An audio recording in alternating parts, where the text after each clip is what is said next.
Everyone, आज मैंने ली है क्लास 10th के यूपी बोर्ड की इंग्लिश ग्रामर जो प्रीवियस ईयर में आए हुए क्वेश्चंस हैं। फिर से देख लेंगे। देखो किस तरह से क्वेश्चन पूछ रखे हैं। पहला है कि एक काइंड मैन ग्रीटेड देम। एक सेंटेंस दिया है आपको, एक काइंड मैन ग्रीटेड देम। इसमें आपसे पूछा है उसने कि आइडेंटिफाई द एडजेक्टिव। इसमें आपको बताना है कि एडजेक्टिव क्या है। तो सबसे पहले तो हमें पता होना चाहिए एडजेक्टिव क्या होते हैं। एडजेक्टिव क्या होते हैं? जो किसी की विशेषता बताते हैं। नाउन या प्रोनाउन की विशेषता बताते थे। तो यहाँ देखेंगे क्या है इसमें नाउन या प्रोनाउन जिसकी विशेषता बताई जा रही है। तो यहाँ पे मैन यहाँ पे किसकी विशेष, मैन क्या है? यहाँ पे नाउन है, संज्ञा है यहाँ पर। लेकिन मैन की भी क्वालिटी कौन बता रहा है? काइंड की, एक दयालु आदमी। क्या है? एक दयालु आदमी। आदमी तो है ही, लेकिन उस आदमी की खासियत है कि वो, उसकी विशेषता है, उसकी क्वालिटी है कि वो दयालु है। तो यहाँ पर ये जो वर्ड है काइंड, ये क्या हो जाएगा? ये एडजेक्टिव हो जाएगा। इसका आंसर क्या होगा सही? एडजेक्टिव।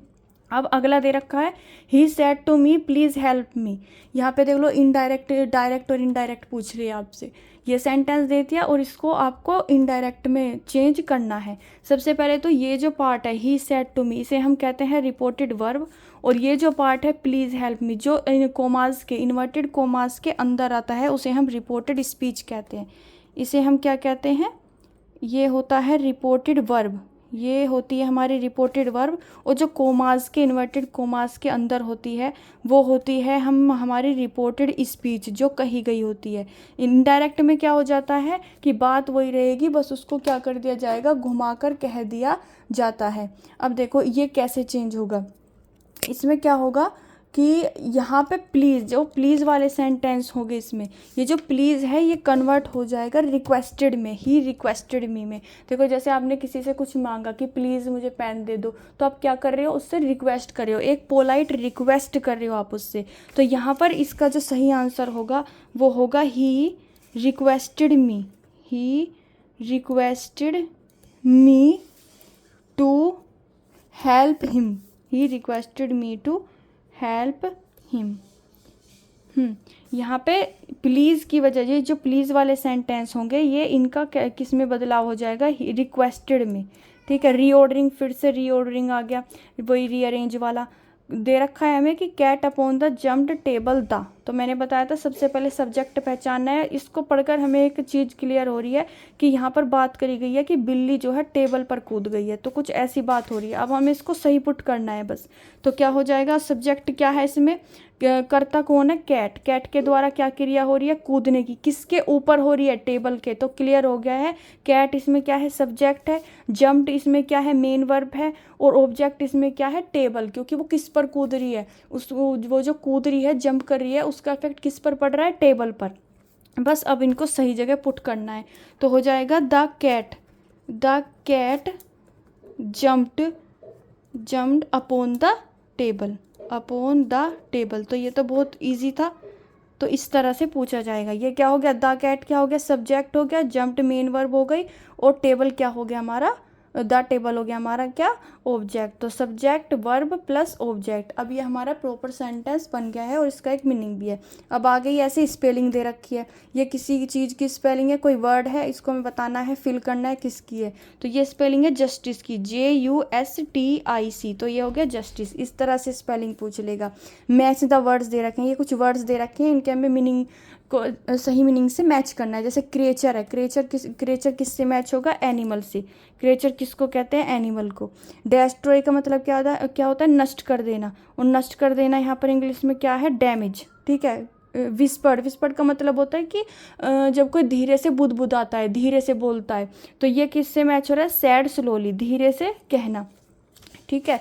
अब देखो एक सेंटेंस हमें दे रखा है कि हु टीचेज यू इंग्लिश, कि तुम्हें इंग्लिश कौन पढ़ाता है। इसमें कहा है कि इसको ये एक्टिव वॉइस में, इसको पैसिव वॉइस में चेंज करना है। तो सबसे पहला काम क्या है कि टेंस पहचानो कि टेंस कौन सा है। देखो यहाँ पर हु है, क्वेश्चन वर्ड होते थे ना, हु, वूम, विच, वूज, ये सब क्या है? वोट, ये सब क्वेश्चन वर्ड है। तो सबसे पहले क्या आ गया? क्वेश्चन वर्ड आ गया। इससे हम समझ गए कि ये तो इंटेरोगेटिव सेंटेंस है। और क्वेश्चन मार्क भी है, इंटेरोगेशन मार्क भी है। तो इससे और भी क्लियर हो गया कि भाई ये इंटेरोगेटिव सेंटेंस है। अफर्मेटिव सेंटेंस होते हैं, नेगेटिव और इंटेरोगेटिव।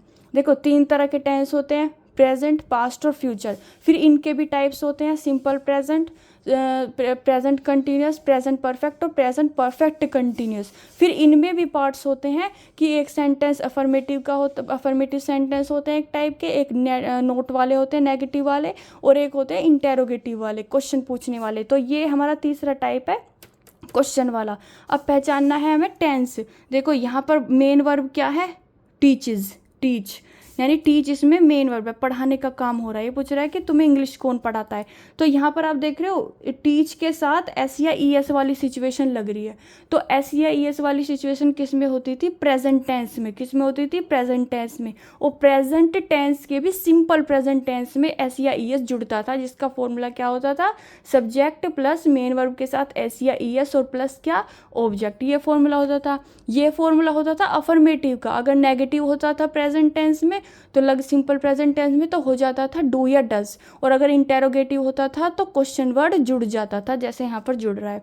अब मुझे इसे पैसिव वॉइस में कन्वर्ट करना है। तो सबसे पहले पैसिव वॉइस में क्या फॉर्मूला होता था कि ऑब्जेक्ट जो है वो उठ के आगे आ जाता था, लेकिन यहाँ और सब्जेक्ट बाद में चला जाता था। लेकिन यहाँ पर सब्जेक्ट मिसिंग है इस सेंटेंस में। कैसे, इस सेंटेंस की हिंदी क्या बन रही है कि तुम्हें इंग्लिश कौन पढ़ाता है, क्या क्रिया क्या हो रही है, वर्ब क्या हो रही है, पढ़ाने की। लेकिन यही पता नहीं है कि किसके द्वारा हो रही है, कौन पढ़ा रहा है इंग्लिश। तो सब्जेक्ट मिसिंग होने की वजह से यहाँ पर ऑब्जेक्ट ही सब्जेक्ट का काम करेगा। और इस टाइप के सेंटेंस को वू जो होगा वो बदल जाएगा बाय वूम में। किस में बदल जाएगा, बाय वूम में। और फिर आगे से हमारा फॉर्मूला ऐसा ही है जैसा होता था। यहाँ पे आगे क्या होता था, इज़ या फिर आर या फिर एम, और फिर उसके बाद मेन वर्ब की तो थर्ड फॉर्म ही लगती है और प्लस क्या लग जाता था, ऑब्जेक्ट।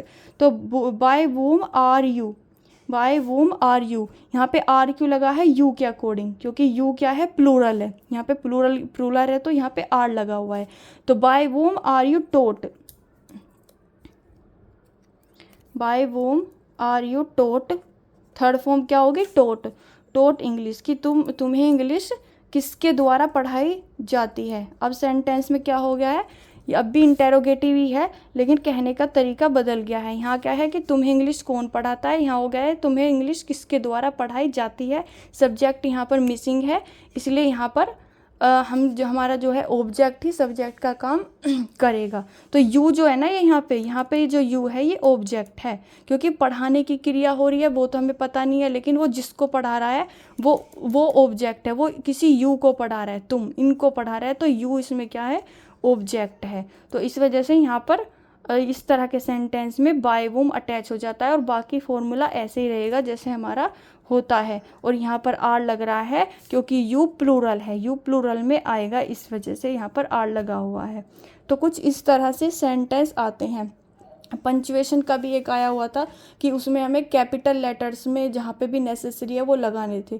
एक सेंटेंस आया हुआ था कि Rekha said to her friend why did you not come to college yesterday. इसमें सारे जो वर्ड्स थे वो सारे स्मॉल लेटर्स में थे और उसने कहा था कि इसको पंचुएट करो कि कहीं पे कोमा आना है या फुल स्टॉप आना है या फिर कैपिटल लेटर आने हैं, वो उसके अकॉर्डिंग हमें रखने थे। जैसे ये था ना रेखा, उसने ऐसे शुरुआत कर रखी थी सेंटेंस की, रेखा सैड, तो सबसे पहले तो यहीं मिस्टेक है, कैपिटल लेटर होगा, ठीक है। ये जो नाम है इसका क्या लगेगा, कैपिटल लेटर लगेगा।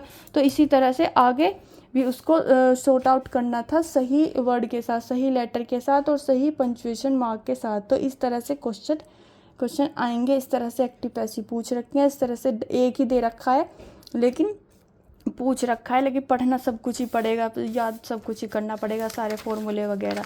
तो इन सब के हमें जो रूल हैं वो बहुत इम्पोर्टेंट है पता होने। और देखो मैचिंग की तरह इस तरह से इन्होंने वो पूछ लिए, इस तरह से ये वर्ड मीनिंग भी पूछ लिए। तो ये सारे क्वेश्चन आए हुए थे, तो ये मैंने आपको दिखाए। ऐसे ही और भी करेंगे, अगली वीडियो में और भी इस तरह के क्वेश्चन करते रहेंगे। इनडायरेक्ट डायरेक्ट के भी और करेंगे, एक्टिव पैसिव के और करेंगे।